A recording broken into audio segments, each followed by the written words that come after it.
All right, what's up? Happy Saturday, everybody.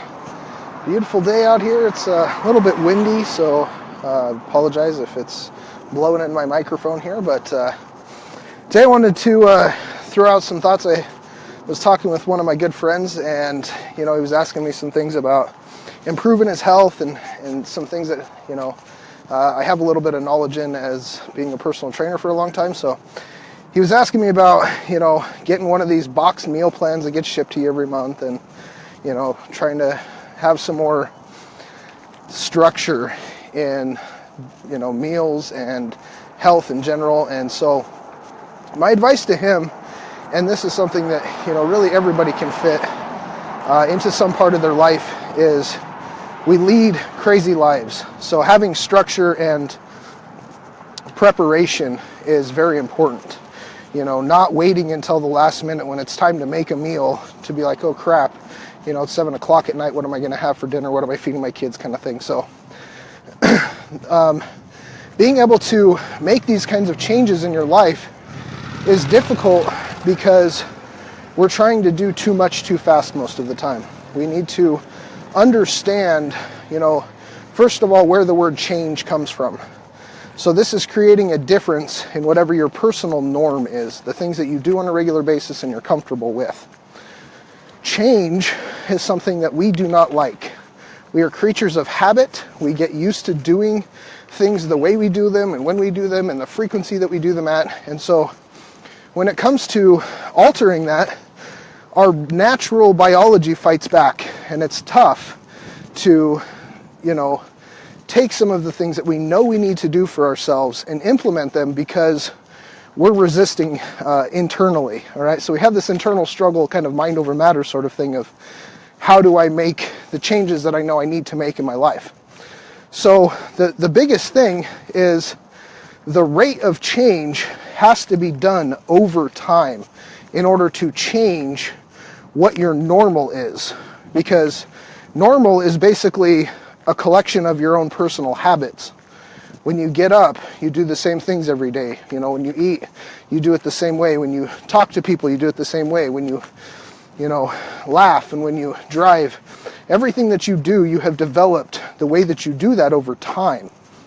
So in order to change the way that you eat and the way that you view exercise and everything, regardless of what it is, this change has to be done, first of all, in small pieces. It has to be done incrementally, and it has to be done over time in order to create a solid habit so that what change you're implementing actually becomes your new norm.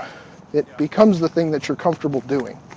So for me, I was talking to my buddy today telling him, look, don't buy this box system. All it does is get you on a schedule. Okay, that's the main portion of it. So the small change is going from scrambling at every meal and being unprepared to simply making a schedule. Okay, just only the schedule. So plan out 35 meals. So I told him on Sundays, sit down with your wife and your family. They have to be involved in supporting you in order for this to actually work. You can't be fighting people around you to make change as well. You're fighting yourself hard enough. So get the people around you involved, sit down, make a meal plan. For Monday, we're going to have breakfast, lunch, and dinner and 2 snacks. All right, so plan out exactly what you're going to have so that this is what you're expecting. This is what you're walking into. You're ready for that meal. So say breakfast Monday is going to be 2 eggs, a piece of toast, and say a banana, and you're going to have some water, okay? You got your snack is going to be a couple hours later. You're going to have a few nuts and a piece of jerky. Lunch, you've got a nice turkey sandwich with some vegetables on it. You got yourself a little side of almonds or something. Again, some water. We want to make sure that you're not ingesting all your calories through liquids, and plan that whole day's meal. So you've got everything planned for Monday. Monday morning, when you go to make breakfast, take out the food that you're going to have Monday night. And I guess I skipped a step that I told him. On Sunday, the big key is to make the meal plan, then go to the store and buy only food that's on that meal plan. Okay, so that skips you buying the junk, because if it's not on your meal plan and you don't buy it, you can't eat it. The third thing is on Sunday to spend time with those people preparing as much of that food as possible, cutting up the vegetables, having what meat you want for Monday already thought out and ready, the rest of it being, separated into separate meals and put into the freezer so it doesn't go bad. Doing as much meal preparation all in one day for the whole week and separating it into little containers, whatever you got to do. Having that portion, okay, gives you the ability to actually succeed in this process. So now when you hit Monday and you've already got the meal itself planned and you've got the food for the meal already ready to go, there's no thought process in it. You just do that. You have eggs and toast and yogurt, and you drink your water and you go on your way. And you don't have that anguish of, okay, now I'm trying to have a structured meal plan and I'm trying to make this the best meal I've ever had, and now I gotta add in exercise and I gotta do all this other stuff. Like, don't try to make change in every aspect because you fail. You have to start small. So start with the structure. Start with the scheduling of your meals and go through that schedule very, very strictly for the first, say, 3 to 4 weeks.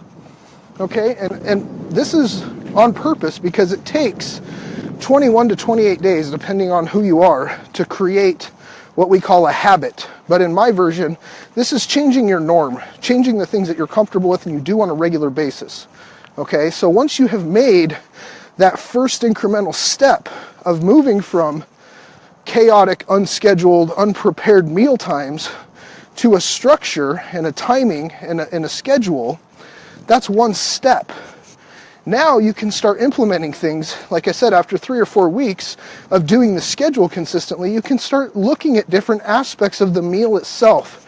How do I improve the quality of the food that I'm eating? Okay, so changing from having, say, meatloaf to having baked chicken, right? So that you can reduce the number of calories that you're eating. You can pay attention to the portion sizes and start reducing how much you're eating overall.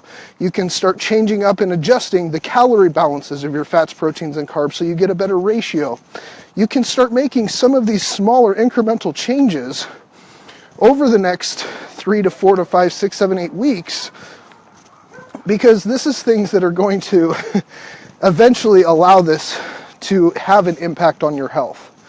Okay, so the bigger goal is to improve health and to, lose weight, gain muscle, whatever your personal goals are. But we all have to eat. We all have to fuel our body. This is something that's a big deal. So this change requires so many different pieces to be moved around and adjust what we are comfortable with and what our norm is, that if we try to do it all at once, it's overwhelming and you fail. People going on a crash diet where, I'm not going to eat for 3 days, or I'm only going to have 500 calories. Like, you're killing yourself. You're, first of all, hurting your body. Your body needs that calories. Secondly, you're not setting yourself up for success. The only way that you're going to be successful with something, long term, is to change how you view your normal.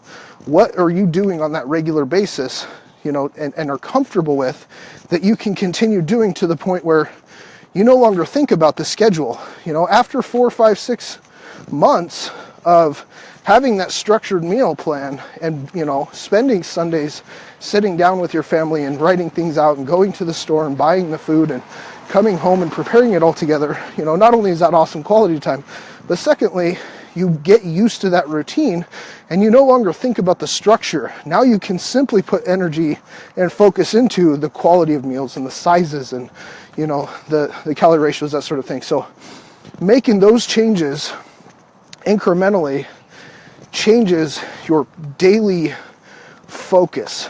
And once you get to that point where this is part of your norm, when you stray away from that, when you're not at home in your structured environment and you're out with friends and they want to go bowling and the only food that's there is bar food and, you're in that environment where you don't get control over it, first of all, it feels really weird, okay?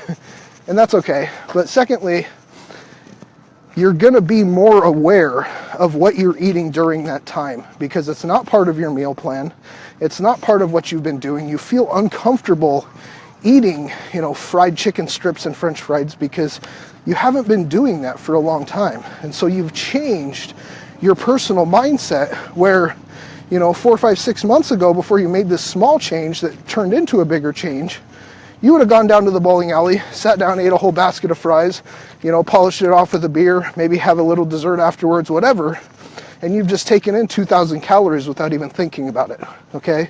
But now, because you've made these changes in your daily life, in your regular schedule, and in how you view every single meal, you've changed what's normal for you. And so now you can go into these different, scenarios and be more successful, where you can say, no, I don't really want to have chicken strips, I'm going to have the salad today, right? So the other aspect of this, besides health, business, for example, is tough for a lot of people because we make the amount of money normally that we need just to get by. Most people are not really overly wealthy or, sitting on a whole bunch of extra money. So like somebody making, say, $30,000 a year, that may be a good amount of money for them because they have spent the last 10, 15 years of their working life getting up to that point where they make, say, $30,000 a year. So for that person to contemplate being able to make $100,000 a year, that's not seeable for them. They can't envision that because it's so far beyond where they are, and it's taken them so long to get to the point where they're at now. But when you make that $30,000 a year and you do pursue your own passions and you're able to create a second income stream, for example, where, you've got your 9 to 5, but maybe on the weekends you teach people how to scuba dive or something, and you make that extra little bit of money, and you start making, more and more money on the side because you get better at doing this stuff that you're passionate about and helping people with, that you start to increase how much you're making. And so by the end of the next year, maybe you made an extra 10 grand on the side. Well, now you're up to $40,000 a year. And the following year, you made 20 grand on the side. Now you're up to 50. And over the next 5 or 10 years, you're able to actually build this side business up to be able to make an extra $50,000, $60,000, $70,000 a year on top of what you're doing with your little $30,000 a year job.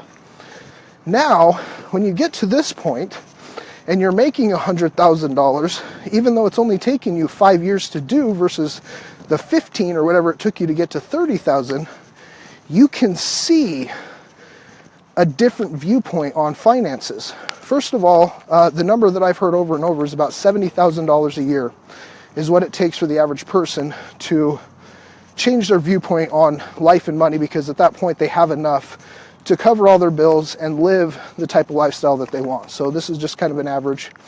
But when you get past that point and you get to the point where your finances are no longer the main focus of every dollar that I have has to go into paying a certain bill, going towards a debt, it's already accounted for before I've got it in my hand, that kind of mentality does not allow you to see abundance and see moving forward and change in your own life. But once you've made these incremental changes, you've gone from, just making an extra $500 on the weekend to building a business that makes an extra $50,000, $60,000, $70,000 a year, on the side, your viewpoint of life changes and your norm changes over the course of that period of time, because not only have you worked slowly to get to that point, but you've now changed what you're comfortable with and what you do on a regular basis. And most people, honestly, if you're making $50,000, $60,000, $70,000 on the side doing something that you enjoy, I highly recommend quitting your $30,000 a year job to focus on doing the things that you like doing, right? So make sure you guys are taking some of this down, being able to implement it in your own life, because I lost one of my headphones. Because we really don't have an unlimited amount of time. You've got to figure out where you want to go right now. What do you want to accomplish? And what do you want to spend your time focusing on? Because change does take time. There is no fast skip over it. So if you don't start now making the changes that you want in your life to be able to get to where you want to go, you may not have enough time later on to make those changes permanent. And you're spending time right now not living the life that you want. So you have to start moving yourself forward in small changes today that will help you get to that end point, so that your normal can change, your viewpoint on life can change, and you literally can live how you want to live. So hopefully it wasn't too windy for you guys. A little long today, but I appreciate you guys hanging out with me. If you have any questions or comments on this stuff, definitely let me know. I love hearing from you. We'll see everybody next time.